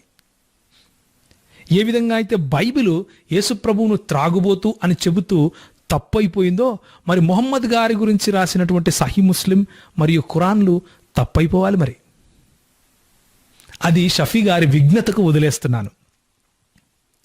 సో మనం ఇంతవరకు చూసిన దాంట్లో ఏం చూసాము అంటే, బైబిల్ గ్రంథము, దేవుని వాక్యమైనటువంటి బైబిల్ గ్రంథము ద్రాక్ష రసాన్ని తప్పుపట్టదు. ద్రాక్షరసము యొక్క దుర్వినియోగాన్ని తప్పుపడుతుంది, పాపంగా చెబుతుంది. అదేవిధంగా ద్రాక్షరసము మరియు మద్యమును వేరువేరుగా చెబుతూ ద్రాక్షరసాన్ని రోగమును క్యూర్ చేసుకోవటం కోసం ఔషధముగా గనక వాడవలసి వస్తే దాన్ని వాడచ్చు అని చెబుతా ఉంది. కానీ దావా ప్రచారకులైనటువంటి ఇస్లామీ దావా ప్రచారకులు మన షఫీ గారు మాత్రం ఏమంటున్నారంటే, మేము దాన్ని అంగీకరించలేము, యేసుప్రభువు ఎప్పుడూ అలా చెప్పలేదు, యేసుప్రభువు ఆయన ద్రాక్షరసాన్ని త్రాగలేదు, అలా రాసుంది కాబట్టి యేసుప్రభువును త్రాగుబోతుగా బైబిల్ మరియు క్రైస్తవులు చెబుతున్నారు అంటూ తప్పుడు మాటలు మాట్లాడారు. క్రైస్తవుల మనోభావాలను అవమానపరిచే విధంగా మాట్లాడారు. మనోభావాలకు దుఃఖం కలిగించేదిగా మాట్లాడారు. ఇది ఎంతమాత్రము సబబు కాదు. అదే కొలత గనక మన ఇస్లామీ సహోదరుడైనటువంటి షఫీ పైన వేస్తే, డబుల్ స్టాండర్డ్స్ అంటే బైబిల్ ఏ విధంగా స్పష్టతతో చెబుతా ఉందో అలా చెప్పకుండా, కొన్ని వచనాల్లో ఏమో తాగొచ్చని, కొన్ని వచనాల్లో ఏమో త్రాగకూడదని అని చెప్పే ఖురాన్ మరి ఆయన ఏ విధంగా అర్థం చేసుకుంటాడో చెప్పాలి. మొహమ్మద్ గారిని అనుసరించే, అన్ని విధాలుగా అనుసరించే షఫీ గారు మరి సహీ ముస్లింలో వాళ్ళు రాసుకున్నటువంటి దాని ప్రకారం మొహమ్మద్ గారిని యేసు ప్రభువు త్రాగుబోతూ అన్నట్లుగా అంటాడా అని నేను ప్రశ్నిస్తున్నాను. అది వారి విఘ్నతకే విడిచిపెడుతున్నాను. మరి ఇస్లామీ సహోదరులందరినీ నేను అడుగుతున్నాను, ఇదేనా మీ దావా ప్రచారకుడు చెప్పే మాటలు? ఇదేనా మీరు ఆయన ఇలాంటివి ప్రవక్తల గురించిన అవమానకరమైన మాటలు మాట్లాడుతూ ఉంటే మీరు మీ ధర్మంలో ఇదే నేర్పించారా? మీకు షఫీ లాంటి వారిని సహించమని మీ ధర్మం చెబుతా ఉందా అని నేను నివ్వెరపోతున్నాను. దయచేసి మీరు మీ షఫీ మాట్లాడుకోవాలి. అది నాకు కొంచెం బాధ కలిగించినా, మాకు కొంచెం బాధ కలిగించినా, మా ప్రభువు మాకు నేర్పించింది ఏంటంటే సాత్వికముతోనూ భయముతోనూ సమాధానం చెప్పాలని. అందుకనే సాత్వికముతో భయముతో నేను మీతో మాట్లాడుతున్నాను. మీరు దేవుని కృపను కోల్పోకూడదు అన్న భయము, అదేవిధంగా యేసుకున్నటువంటి సాత్వికము నాకు రావాలి అన్న సాత్వికము. ఇక మన సబ్జెక్టుకు ఇంకొకసారి వస్తే 1 కొరింథీయులకు రాసిన పత్రిక 6వ అధ్యాయాన్ని కోట్ చేస్తూ ఆయన ఏమన్నాడంటే, దయచేసి ఒకసారి చూడండి. 1 కొరింథీయులకు రాసిన పత్రిక 6వ అధ్యాయాన్ని కోట్ చేస్తూ ఏమన్నాడంటే, ఆయన 10వ వచనాన్ని చదువుతూ, దొంగలైనను లోభులైనను త్రాగుబోతులైనను దూషకులైనను దోచుకుని వారైనను దేవుని రాజ్యమునకు వారసులు కారు అంటూ ఆయన చెబుతూ యేసు ప్రభువు కూడా దేవుని రాజ్యాన్ని స్వతంత్రించుకోలేని వాడు అన్నట్లుగా చిత్రీకరించే ప్రయత్నం చేశాడు. మరి ఇదే కొలత ప్రవక్త గారైనటువంటి మొహమ్మద్ గారిపైన ఆపాదిస్తే మీరు అదే స్టేట్మెంట్ ఇస్తారా? మీరు అదే మాట చెబుతారా అని నేను ప్రశ్నిస్తున్నాను సవినయంగా. ఇంకొక మాట, యేసుప్రభు వారు అబద్ధ ప్రచారకులు, అబద్ధ బోధకులు వస్తారు అని చెబుతూ ఏమన్నారంటే, వారి ఫలములను వలన మీరు వారిని తెలుసుకుందురు అన్నాడు. వారి ఫలములు. ఆ మాటను బట్టి చూస్తే షఫీ గారు ఇంతవరకు ఒక మాట అన్నారు మనం చూసిన వీడియోలో. ఏమనంటే, అందుకనే పాశ్చాత్య దేశాలలో మద్యం ఏరులై పారుతా ఉంది అంటూ క్రైస్తవ్యము లేకపోతే బైబిల్ చదవగా వచ్చిన ఫలితము మద్యము ఏరులై పారడము అంటూ చేస్తున్న వ్యాఖ్యగా దాన్ని మనం పరిగణిస్తే మనం అడగాల్సిన ప్రశ్న ఏంటంటే, మరి మద్యము నిజంగా ఏరులై పారిన చోటు ఏంటి ఖురాన్లో అని చూస్తే అది పరలోకము లేకపోతే స్వర్గము, జన్నత్. అందుకనే కాబోలు హైదరాబాద్లో కానీ మరి మిగిలిన చాలా చోట్ల మన ఇస్లామీ సహోదరులు పాశ్చాత్య దేశాల వైపు పరిగెడుతూ అక్కడ పనులు చేసుకుంటూ మద్యము ఏరులయ్యే చోటు ఇది కాబట్టి ఇదే స్వర్గము అన్నట్లుగా ఏమైనా ఆలోచిస్తున్నారా అని నాకు ప్రశ్న ఉంది. అది షఫీ గారే దానికి సమాధానం చెప్పాలి. ఎందుకు అంటే ఖురాన్లో చూస్తేనేమో స్వర్గములో మద్యము ఏరులై పారుతుంది అని ఉంది. షఫీ గారి మాటల్లో పాశ్చాత్య దేశాల్లో మద్యము ఏరులై పారుతున్నాయి. కాబట్టి ముస్లిం సహోదరులు షఫీ గారి ప్రకారం పాశ్చాత్య దేశాలకు ఎందుకు వెళ్తున్నారంటే అదే స్వర్గం కాబోలు అని ఏమైనా వెళుతున్నారా? అది కాదయ్యా అని చెబుదాం అనుకుంటున్నాను. ఎందుకంటే బైబిలు అలాంటి వారిని క్రైస్తవులని కానీ అది స్వర్గం అని కానీ చెప్పదు. స్వర్గములో లేకపోతే దేవుని రాజ్యంలో తినుటయు త్రాగుటయు ఉండదు. పెండ్లికి ఇచ్చి పుచ్చుకొనుట ఉండదు. Righteousness, peace and joy in the Holy Ghost అన్నది బైబిల్ చెప్పే సత్యం. పరిశుద్ధాత్మ యందలి ఆనందం, నీతి, సమాధానము, ఇది మనకు పరలోకంలో దొరికే ఆశీర్వాదాలు. మద్యము ఏరులై పారటము, పెద్ద పెద్ద కన్నులున్న హూరీలు కాదు. దయచేసి గమనించాలి. ఇంకొక మాట ఆయన ఏమన్నాడంటే, ఈ 1 కొరింథీ 9-11 గనక మనం చదివితే కేవలము త్రాగుబోతులే కాదండి, ఆయన మద్యపానం చేసిన వాళ్ళు అంటూ బొంకే ప్రయత్నం చేశాడు. యాక్చువల్గా ఇక్కడ ఏముంది, త్రాగుబోతులు అని ఉంది. త్రాగుబోతులు ప్రవేశించరు, అది బైబిల్ వాక్యం చెప్పే సత్యమే, అందులో ఏ డౌట్ లేదు. కానీ దానితో పాటు ఇంకా చాలా మాటలు ఉన్నాయి. ఇక్కడ ఏమనున్నాయి, అన్యాయస్తులు దేవుని రాజ్యమునకు వారసులు కాలేరు. అన్యాయంగా ఎదుటి వాడి పైన నిందలు వేసేవాళ్ళు ఎప్పటికీ దేవుని రాజ్యాన్ని స్వతంత్రించుకోరు. కామన్ సెన్స్ ఉండేవాడు కూడా చెబుతాడు. మరి షఫీ గారికి అర్థమవుతుంది నేను చెప్పే మాటలు అని నేను ఆశపడుతున్నా. అన్యాయంగా మాట్లాడేవాళ్ళు దేవుని రాజ్యాన్ని స్వతంత్రించుకోరు. మోసపోవద్దు.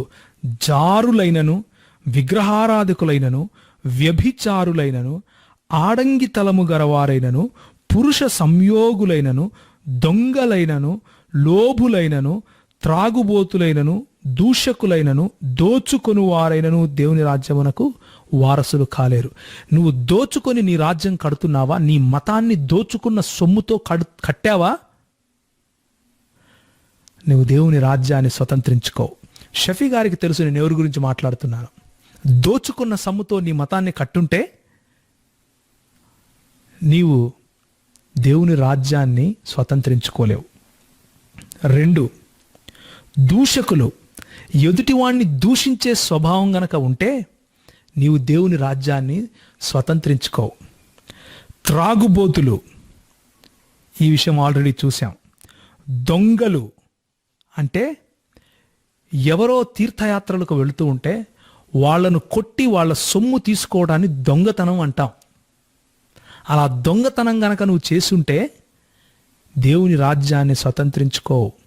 నేను ఎవరి గురించి మాట్లాడుతున్నానో షఫీ గారికి తెలుసు. లోభులు స్వతంత్రించుకోరు. పురుష సంయోగులు, ఆడంగితనము గలవారు, పురుషులయ్యుండి ఆడవాళ్ళ డ్రెస్సులు వేసుకోవడం, ఆడవాళ్ళలాగా ప్రవర్తించడం, అలాంటి వాళ్ళు దేవుని రాజ్యమును స్వతంత్రించుకోరు. వ్యభిచారులు, పరుని భార్యను ఆశించేవారు. ముతా అనే చట్టం ఉందే, దాన్ని ఒక్కసారి మీరు చూడండి అని నేను షఫీ గారికి సవినయంగా చెప్తున్నా, మనవి చేసుకుంటున్నా. నా భారతదేశంలో చిన్న చిన్న పిల్లలు ఎంతోమంది ఈ ముతా అనే ప్రాక్టీస్, ఈ అరబ్ షేకులు రావటం, వాళ్లకు బంగారు వెండి బట్టలు అనే మోజు చూపించి వాళ్ళ పెండ్లి చేసుకొని 3 రోజులకు 4 రోజులకు వాళ్ళని విడిచిపెట్టిపోవటం సత్యం కాదా? ఈ ఫలముల వలన వాళ్ళు నిజమైన బోధకులా కాదా అన్నది తెలుస్తుంది అని దేవుని వాక్యం చెబుతా ఉంది. ఇంకా ఏముంది చూడండి. విగ్రహారాధికులు, రాళ్లకు ముద్దులు పెట్టుకొని రాళ్లకు నమస్కరించి, అలాంటి వారు దేవుని రాజ్యము స్వతంత్రించుకోరు. జారులు, మోసపుచ్చేవాళ్ళు. అయ్యా, మన ఇల్లు అద్దంతో కట్టుంటే ఎదుటివాడిపైన రాళ్ళు వేయకూడదయ్యా. ఈ లిస్టులో 1 నువ్వు తీసావు, నేను 6 చూపిస్తున్నాను నీకు. దేవుని రాజ్యం ఎవరు స్వతంత్రించుకుంటారు, ఎవరు స్వతంత్రించుకోరు అని. ఇంకొక మాట చూసి మనం ముగించుకుందాం. గలతీయులకు రాసిన పత్రిక 5వ అధ్యాయము. ఇక్కడ కూడా శరీరము వలన వచ్చే ఫలము అంటే దుష్క్రియ, లేకపోతే దేవునికి ఇష్టము కాని క్రియలు ఇక్కడ ఉన్నాయి. చూడండి, 5వ అధ్యాయము 19-21 వరకు నేను చదువుతున్నా. శరీర కార్యములు స్పష్టమై ఉన్నవి. అవేమనగా జారత్వము, అపవిత్రత, కాముకత్వము, విగ్రహారాధన, అభిచారము, ద్వేషములు, కలహములు, మత్సరములు, క్రోధములు, కక్షలు, భేదములు, విమతములు, అసూయలు, మత్తతలు, అల్లరితో కూడిన ఆటపాటలు. ఎవరు దేవుని రాజ్యాన్ని స్వతంత్రించుకోరు? కక్షలు కట్టి చిన్న చిన్న పిల్లలు సైతము తుపాకీ గుండ్లకు కాలుస్తున్నారే, వారు స్వతంత్రించుకోరు. కుయుక్తులతో తమ్మును తాము తమ చుట్టూ ఉన్న వాళ్లను చంపుతున్నారే, వాళ్ళు దేవుని రాజ్యాన్ని స్వతంత్రించుకోరు. ద్వేషములు రెచ్చగొడుతున్నారే, మైకులు పట్టుకొని చెబుతూ వాళ్ళు దేవుని రాజ్యాన్ని స్వతంత్రించుకోరు. కలహములు రేపుతున్నారే, వాళ్ళు దేవుని రాజ్యాన్ని స్వతంత్రించుకోరు. కత్తి పెట్టి నీతి వాక్యాలు చెబుతున్నారే, వారు దేవుని రాజ్యాన్ని స్వతంత్రించుకోరు. క్రోధములు కక్షలు చెప్పేవాళ్ళు దేవుని రాజ్యాన్ని స్వతంత్రించుకోరు. జారత్వము చేసేవాళ్ళు జారత్వము అంటే దేవుడిచ్చిన భార్య కాకుండా ఇంకా ఎక్కువ మందిని ఆశపడి ఎవరైతే వారితో కలిసి ఉంటున్నారో, పెండ్లి అన్న పేరైనా సరే పెట్టుకొని, వారు దేవుని రాజ్యాన్ని స్వతంత్రించుకోరు. అపవిత్రత, కాముకత్వము, ఎదుటోడి భార్యను నాకు కావాలి అని ఆశిస్తే దేవుని రాజ్యాన్ని స్వతంత్రించుకోవయ్యా, జాగ్రత్తగా ఉండాలి. ఎదుటోడి భార్యను, వాడు క్రైస్తవుడైనా వేరే మతానికి చెందినవాడైనా, ఎప్పటికీ దేవుని రాజ్యాన్ని స్వతంత్రించుకోడు. షఫీ గారు చెప్పిన స్టాండర్డే. షఫీ గారు బైబిలు, క్రైస్తవులు మరియు క్రీస్తు పైన ఏ కొలతనైతే పెట్టాడో అదే కొలతను మనము ఖురాన్, ముస్లిములు మరియు ముహమ్మద్ గారి పైన పెట్టి చూస్తున్నాం. మరి దానికి సమాధానం షఫీ గారే చెప్పాలి. నా ఉద్దేశంలో అయితే ప్రవక్తలు త్రాగుబోతులు కారు, మత్తు అనే లేకపోతే త్రాగుబోతులుగా లేరు. నా ఉద్దేశంలో దేవుని వాక్యము త్రాగుబోతుదనాన్ని హెచ్చించదు, త్రాగుబోతుదనాన్ని చేయమని చెప్పదు. నేను నమ్మే బైబిల్ గ్రంథం నుంచి దాన్ని స్పష్టంగా చూపించాను. మరి మీరు నమ్మే ఖురాన్ నుంచి చూపించాలి. ఇక్కడ వద్దు అక్కడ ముద్దు అని మీరు చెబుతారా? ఎందుకో మీరు అనుసరించాల్సినటువంటి ప్రవక్తను కూడా మీరు యేసు ప్రభువు తాగుబోతువాడు అన్నట్లుగా మరి అంటారా? మీరే చెప్పాలి. మేమనము. మాకు మా ప్రభువు నేర్పించినటువంటి గుణం ఏంటంటే సాత్వికత, ఎదుటివాడిని గౌరవించటం. కనుక మీ విఘ్నతకే మీకు ఈ ప్రశ్నలను వదిలేస్తున్నాను. చేరి వచ్చిన క్రైస్తవులకు, ఈ వీడియో చూస్తున్నటువంటి వారికి కూడా చెప్పే ఒకే ఒక విషయం ఏంటంటే, మోసపూరితమైన మాటలు నమ్మకండి. చక్కగా దేవుని వాక్యాన్ని చేతిలోకి తీసుకొని చదివి దానిలో ఉన్న సత్యాసత్యాలు మీరు బేరీజు వేసుకుని ఒక సరైన అవగాహనకు రావాలని ప్రభువు పేరట మేమందరికీ మనవి చేస్తున్నాను. మన దేవుడైనటువంటి యేసు ప్రభువు మనందరినీ ఆశీర్వదించి బలపరచునుగాక. ఆమెన్.